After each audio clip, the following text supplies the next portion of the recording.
Halo, Assalamualaikum warahmatullahi wabarakatuh. Selamat malam.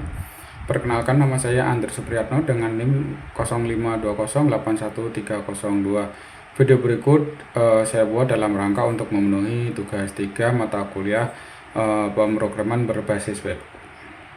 Baiklah, untuk tugas 3 kali ini kita diminta untuk membuat aplikasi website sederhana untuk pemasaran bahan ajar di universitas terbuka. Pada tugas praktik kedua ini kita diminta untuk membuat aplikasi website berbasis Vue.js sebagai frameworknya yang digunakan sepanjang pengerjaan tugas praktik 3 ini, sehingga data-data yang dibutuhkan tidak dibaca melalui database tapi melalui JSON file sebagai dummy data yang akan dilampirkan bersama tugas praktik ini.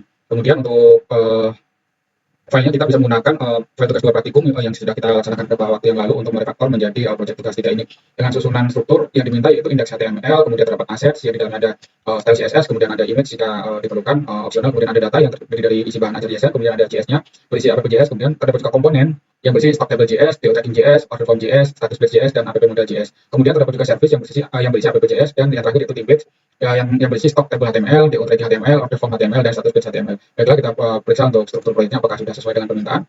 Indeks HTML sudah dibuat, kemudian ada juga di sini data yang berisi juga dan data bahan ajar JSON, kemudian juga ada aset yang terdapat style CSS, kemudian JS components yang ada terdapat app model.js, JS, order form.js, status page.js, dan stock table.js. Kemudian juga terdapat service components yang terdiri dari app.js dan app.js, dan tidak lupa di sini ada juga sesuai struktur, yaitu templates yang terdiri dari template HTML, template model HTML, template order HTML, template stock HTML, dan template tracking HTML. Baiklah, untuk selanjutnya kita masuk ke dalam aplikasi yang sudah dibuat untuk kita uji coba apakah sudah sesuai dengan permintaan.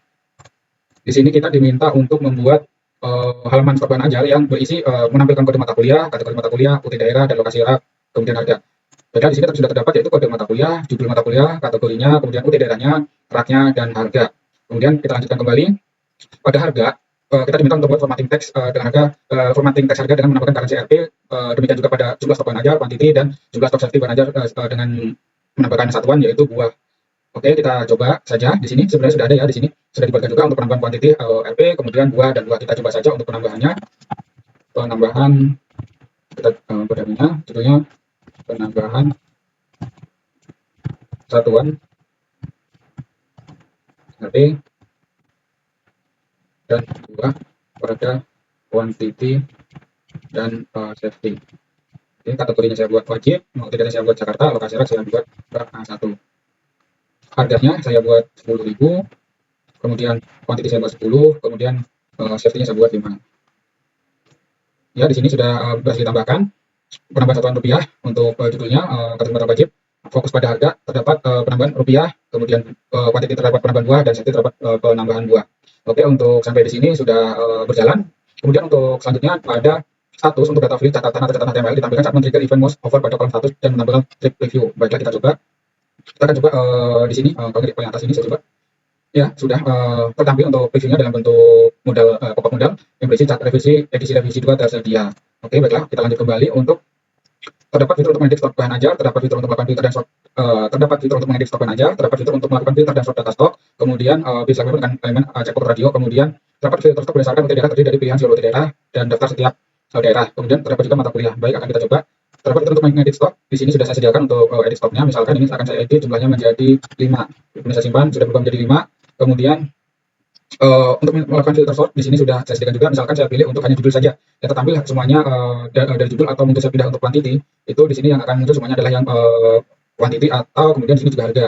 Di sini ada sortnya, ada yang paling murah dia paling akan di atas. Gitu. Kemudian kita lanjutkan lagi. Sudah tadi untuk kategori mata kuliah. Filter sort dan data stok silakan iya sudah. Tadi kita lanjut lagi untuk filter stok berdasarkan UT daerah. Berdasarkan UT daerah. Berikut berdasarkan UT daerah hanya Jakarta yang akan tampil, atau mungkin Surabaya atau Makassar. Berikut untuk sortnya, filternya maaf. Kemudian kita lanjut lagi, terdapat filter sort berdasarkan stok judul. Tadi sudah untuk UT daerah, kategori mata kuliah terdapat menambahkan stok quantity. Oke, filter ini juga sudah disediakan berikut. Jika stok safety berapa atau stok kosongnya berapa, saya bikin di sini semua. Saya checklist untuk yang safety-nya atau stok kosongnya. Oke, kita lanjut lagi untuk menampilkan di sini terapkan fitur feature di mana semua tidak perlu recompile kembali, filter reset setting ulang. Sudah saya gunakan. Jika saya filter reset, maka akan kembali ke tampilan semuanya. Kemudian lanjut implementasi bagian option, misalkan ketika memilih filter stok bersama daerah baru menunjukkan filter kategori mata kuliah. Baik, akan kita coba. Saya akan pilih UT Jakarta. Di sini kategorinya MK wajib. Kita coba lihat filternya semuanya menunjukkan MK wajib. Atau saya pindah ke Surabaya, di sini MK pilihannya Surabaya, maka di filter hanya menampilkan MK pilihan, hanya MK pilihan saja, artinya sudah bekerja. Kemudian memberikan status aman untuk menekan simbol memberikan tanda kesan aman ataupun teks warna hijau apabila safety stock. Kemudian apabila menipis itu warna orange. Kemudian apabila kosong saya menggunakan warna merah. Coba kita lihat ya, di sini sudah ada saya untuk aman, menipis dan kosong untuk statusnya sudah terpenuhi ya, dengan status aman warna hijau, menipis warna orange, dan kosong warna merah. Ya, baiklah, kita lanjutkan kembali. Coba kita menambahkan data bahan ajar.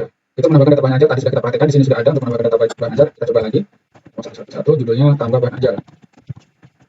Kategorinya wajib, Jakarta, lokasi daerahnya satu, harganya Rp1, kuantitinya 10, batas amannya saya bikin 5. Berikut untuk proses penambahan bahan ajar bisa dibuat. Kemudian selanjutnya yaitu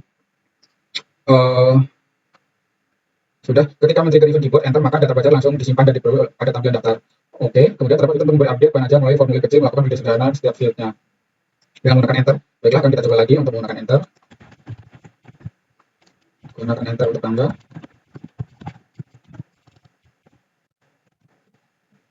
Angka wajib, Jakarta, lokasi daerahnya satu, harga 1, jumlahnya 10, kuantiti 5. Oke, sekarang saya coba akan enter tanpa pergerakan mouse, masih tetap di sini.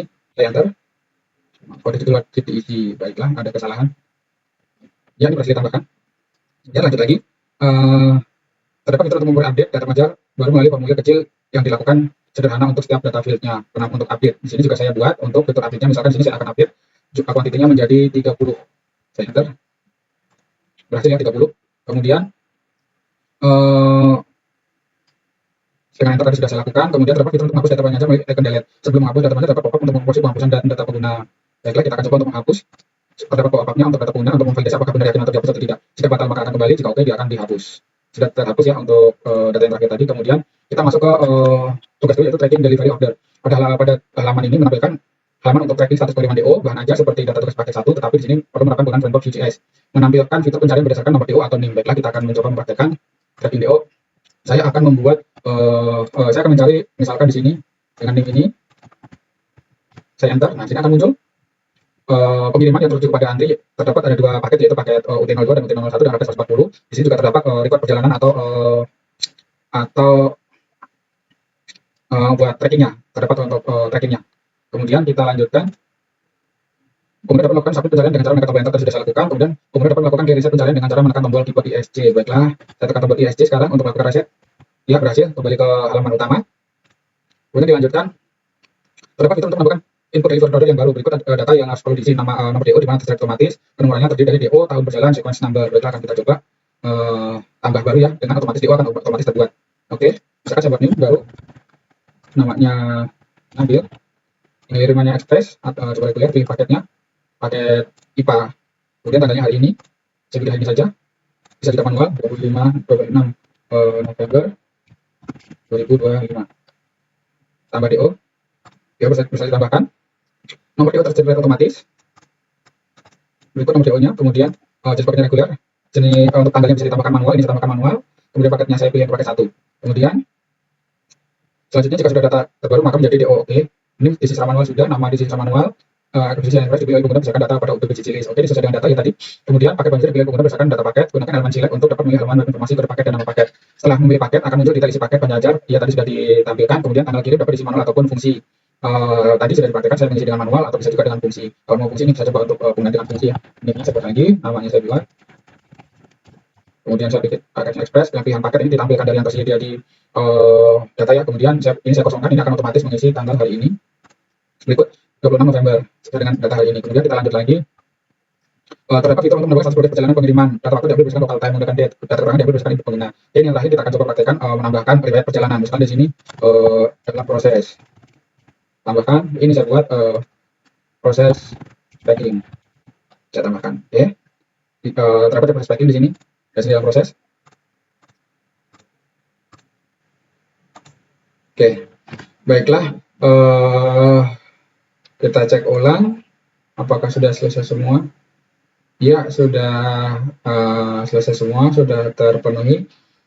Dengan demikian untuk praktikum tugas 3 ini sudah berhasil dikerjakan. Terima kasih atas waktunya. Mohon maaf jika terdapat kekurangan. Selamat malam. Saya Andi Supriyatno dengan NIM 0520811302 mengucapkan banyak terima kasih. Assalamualaikum warahmatullahi wabarakatuh.